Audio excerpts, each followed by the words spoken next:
The Book of Joshua, Chapter 22. Eastern Tribes Return Home. Then Joshua summoned the Reubenites, the Gadites, and the half-tribe of Manasseh, and said to them, You have done all that Moses the servant of the Lord commanded, and you have obeyed me in everything I commanded. For a long time now, to this very day, you have deserted your fellow Israelites, but have carried out the mission the Lord your God gave you. Now that the Lord your God has given them rest as he promised, return to your homes in the land that Moses, the servant of the Lord, gave you on the other side of the Jordan. But be very careful to keep the commandment and the law that Moses, the servant of the Lord, gave you, to love the Lord your God, to walk in obedience to him, to keep his commands, to hold fast to him, and to serve him with all your heart and with all your soul. Then Joshua blessed them and sent them away. And they went to their homes. To the half-tribe of Manasseh, Moses had given land in Bashan, and to the half-tribe of Joshua gave land on the west side of the Jordan, along with their fellow Israelites. When Joshua sent them home, he blessed them, saying, Return to your homes with your great wealth, with large herds of livestock, with silver, gold, bronze, and iron, and a great quantity of clothing, and divide the plunder from your enemies with your fellow Israelites. So the Reubenites, the Gadites, and the half-tribe of Manasseh left the Israelites at Shiloh in Canaan, to return to Gilead, their own land, which they had acquired in accordance with the command of the Lord through Moses. When they came to Geliloth, near the Jordan, in the land of Canaan, the Reubenites, the Gadites, and the half-tribe of Manasseh built an imposing altar there by the Jordan. And when the Israelites heard that they had built the altar on the border of Canaan at Geliloth, near the Jordan, on the Israelite side, the whole assembly of Israel gathered at Shiloh to go to war against them. So the Israelites sent Phinehas, son of Eleazar the priest, to the land of Gilead, to Reuben, Gad, and the half-tribe of Manasseh. With him they sent 10 of the chief men, one from each of the tribes of Israel, each the head of the family division among the Israelite clans. When they went to Gilead, to Reuben, Gad, and the half-tribe of Manasseh, they said to them, The whole assembly of the Lord says, How could you break faith with the God of Israel like this? How could you turn away from the Lord and build yourselves an altar in rebellion against him now? Was not the sin of Peor enough for us? Up to this very day, we have not cleansed ourselves from that sin, even though a plague fell on the community of the Lord. And are you now turning away from the Lord? If you rebel against the Lord today, tomorrow he will be angry with the whole community of Israel. If the land you possess is defiled, come over to the Lord's land, where the Lord's tabernacle stands, and share the land with us. But do not rebel against the Lord or against us by building an altar for yourselves other than the altar of the Lord our God. When Achan, son of Zerah, was unfaithful in regard to the devoted things, did not wrath come on the whole community of Israel? He was not the only one who died for his sin. Then Reuben, Gad, and the half tribe of Manasseh replied to the heads of the clans of Israel, "The mighty one, God, the Lord, the mighty one, God, the Lord, He knows, and let Israel know. If this has been in rebellion or disobedience to the Lord, do not spare us this day. If we have built our own altar to turn away from the Lord, and to offer burnt offerings and grain offerings, or to sacrifice fellowship offerings on it, may the Lord Himself call us to account. No, we did it for fear that someday your descendants might come to us. What do you have to do with the Lord, the God of Israel? The Lord has made the Jordan a boundary between us and you. You, Reubenites and Gadites, you have no share in the Lord, so your descendants might cause us to stop fearing the Lord. That is why we said, let us get ready and build an altar, but not for burnt offerings or sacrifices. On the contrary, it is to be a witness between us and you and the generations that follow, that we will worship the Lord at this sanctuary with our burnt offerings, sacrifices, and fellowship offerings.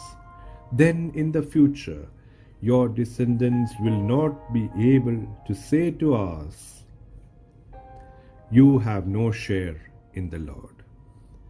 And we said, if they ever say this to us or to our descendants, we will answer, "Look at the replica of the Lord's altar, which our ancestors built, not for burnt offerings and sacrifices, but as a witness between us and you." Far be it from us to rebel against the Lord and turn away from Him toward by building an altar for burnt offerings, grain offerings, and sacrifices, other than the altar of the Lord our God that stands before His tabernacle. When Phinehas the priest and the elders of the community, the heads of the clans of the Israelites, heard what Reuben, Gad, and Manasseh had to say, they were pleased. And Phinehas, son of Eleazar the priest, said to Reuben, Gad, and Manasseh, "Today we know that the Lord is with us, because you have not been unfaithful to the Lord in this matter. Now you have rescued the Israelites from the Lord's hands." Then Phinehas, son of Eleazar the priest, and the leaders returned to Canaan from their meeting with their Reubenites and Gadites in Gilead, and reported to the Israelites. They were glad to hear the report and praised God. And they talked no more about going to war against them to devastate the country where the Reubenites and the Gadites lived.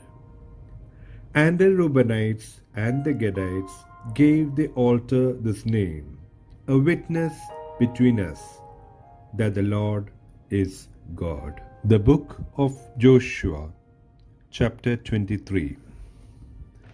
Joshua's farewell to the leaders.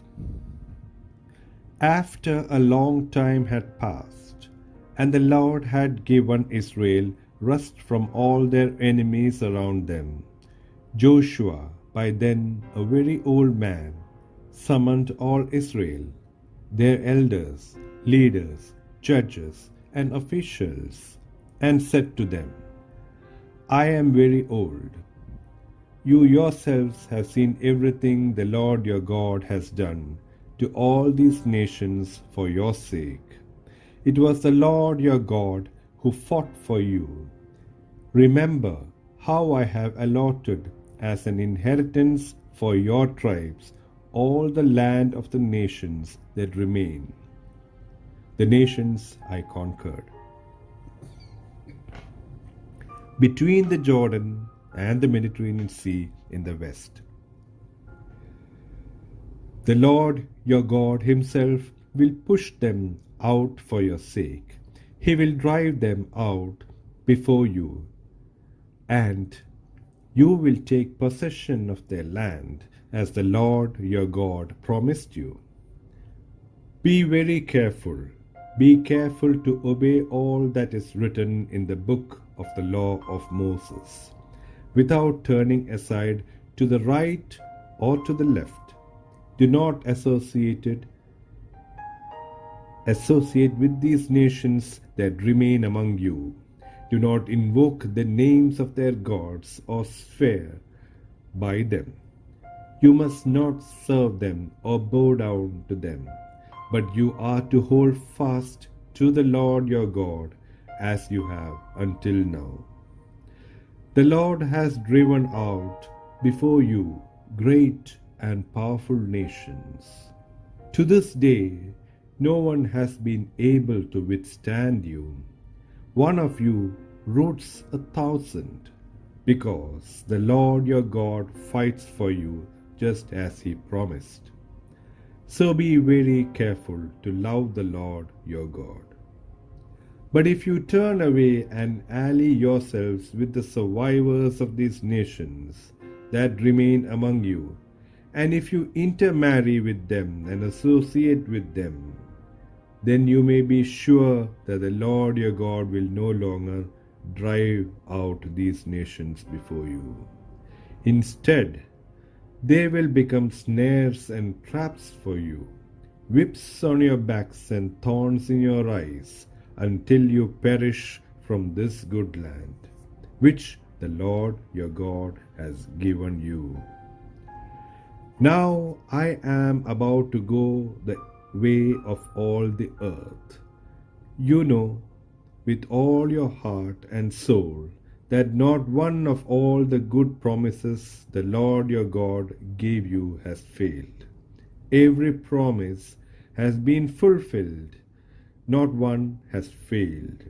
But just as all the good things the Lord your God has promised you have come to you, so he will bring on you all the evil things he has threatened, until the Lord your God has destroyed you from this good land he has given you. If you violate the covenant of the Lord your God, which he commanded you, and go and serve other gods and bow down to them, the Lord's anger will burn against you, and you will quickly perish from the good land he has given you. The book of Joshua, chapter 24. The covenant renewed at Shechem. Then Joshua assembled all the tribes of Israel at Shechem. He summoned the elders, leaders, judges, and officials of Israel, and then presented themselves before God. Joshua said to all the people, "This is what the Lord, the God of Israel, says. Long ago, your ancestors, including Terah, the father of Abraham and Nahor, lived beyond the Euphrates River and worshipped other gods. But I took your father Abraham from the land beyond the Euphrates and led him through out to Canaan and gave him many descendants. I gave him Isaac, and to Isaac I gave Jacob and Esau. I assigned the hill country of Seir to Esau, but Jacob and his family went down to Egypt. Then I sent Moses and Aaron, and I afflicted the Egyptians by what I did there, and I brought you out. When I brought your people out of Egypt, you came to the sea, and the Egyptians pursued them with chariots and horsemen, as far as the Red Sea. But they cried to the Lord for help, and he put darkness between you and the Egyptians. He brought the sea over them and covered them. You saw with your own eyes what I did to the Egyptians. Then you lived to the wilderness for a long time. I brought you to the land of the Amorites who lived east of the Jordan. They fought against you, but I gave them into your hands. I destroyed them from before you, and you took possession of their land. When Balak, son of Zippor, the king of Moab, prepared to fight against Israel, he sent for Balaam, son of Beor, to put a curse on you. But I would not listen to Balaam, so he blessed you again and again, and I delivered you out of his hand.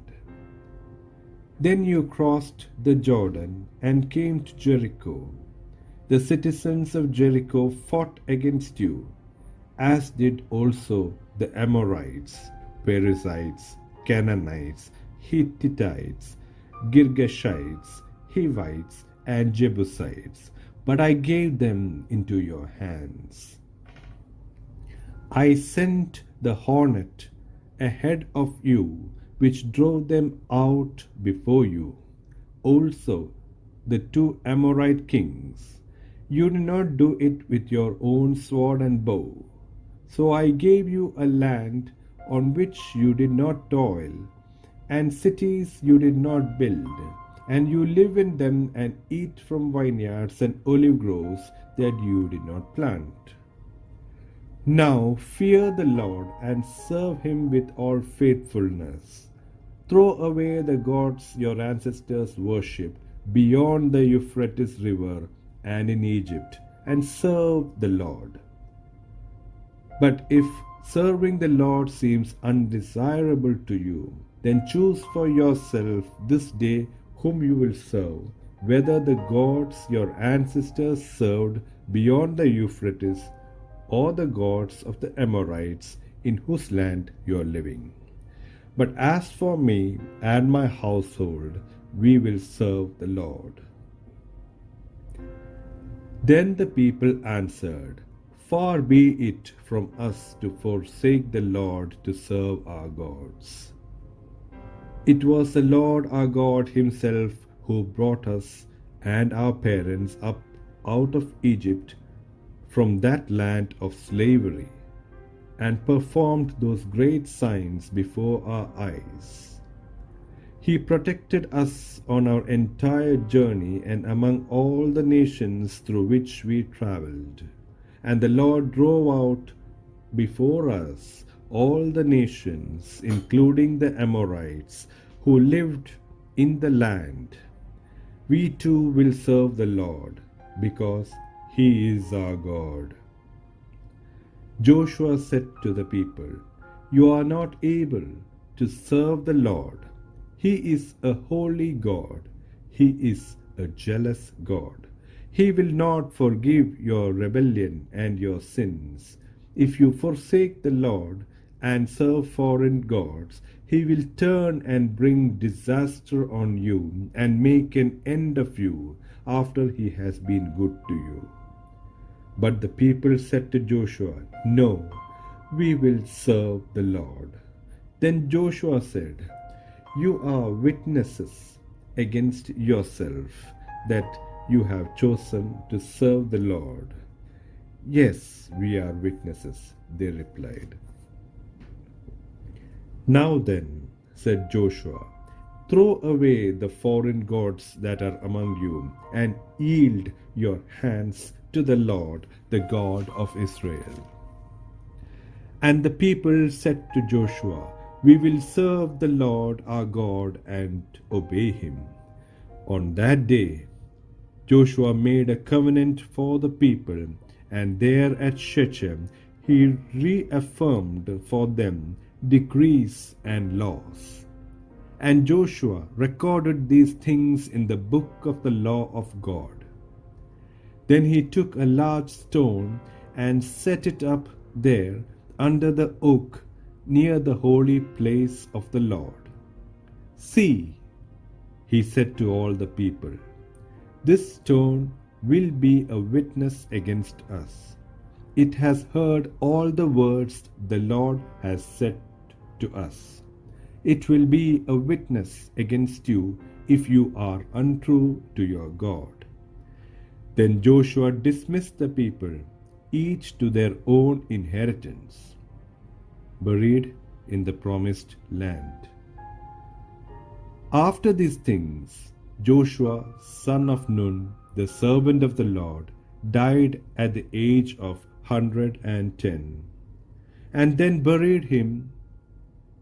they buried him in the land of his inheritance at Timnath Serah, in the hill country of Ephraim, north of Mount Gaash. Israel served the Lord throughout the lifetime of Joshua and of the elders who outlived him and who had experienced everything the Lord had done for Israel. And Joshua's bones, which the Israelites had brought up from Egypt, were buried at Shechem in the tract of land that Jacob bought for 100 pieces of silver from the sons of Hamor, the father of Shechem. This became the inheritance of Joseph's descendants.